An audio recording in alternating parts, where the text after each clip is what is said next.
Shalom, salam sejahtera untuk kita semua. Bacaan harian untuk Bakti Wanita Advent Seuni Indonesia Kawasan Barat tahun 2025 diambil dari buku He Knows My Name. Dia tahu namaku. Sabtu, 17 Mei dengan judul Di Balik Pintu yang Tertutup. Ditulis oleh Margaret N. Major. Firman Tuhan di dalam 1 Petrus 5 ayat 7, serahkanlah segala kekhawatiranmu kepadanya, sebab Ia yang memelihara kamu. Sahabat BWA, saat itu terdengar suara brak, klik, hening. Apa yang telah saya lakukan sehingga saya harus dikurung di dalam ruangan ini dengan jendela berjeruji dan tanpa pemandangan? Saya tidak mengerti mengapa saya menerima perlakuan seperti ini. Ketakutan dan rasa ngeri mencengkeram saya saat saya menyadari bahwa saya berada di bawah belas kasihan mereka. Saya tumbuh besar di pedesaan. Saya tidak suka tinggal di kota dan hanya tinggal di sana selama 4 tahun. Cukup untuk menyelesaikan pelatihan sebagai perawat terdaftar.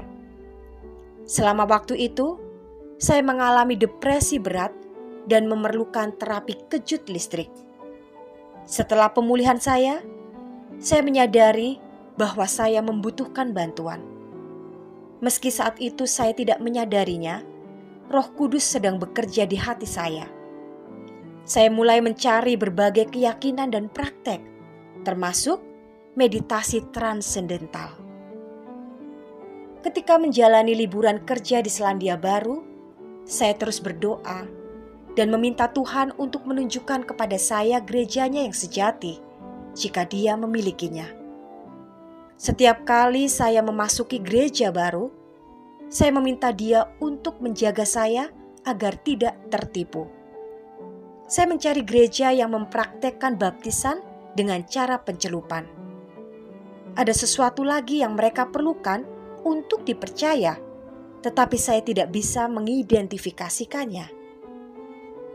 Dengan kecewa, setelah 9 bulan, saya kembali ke Australia dengan kapal dan menceritakan pengalaman saya kepada tetangga lansia saya yang telah baik kepada saya selama bertahun-tahun.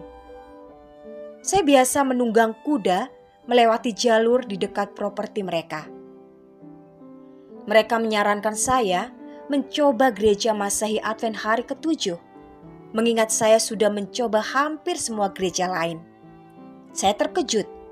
Saya pikir itu adalah sekte yang beribadah pada hari Sabtu. Saya bertanya, apakah mereka membaptis dengan cara pencelupan?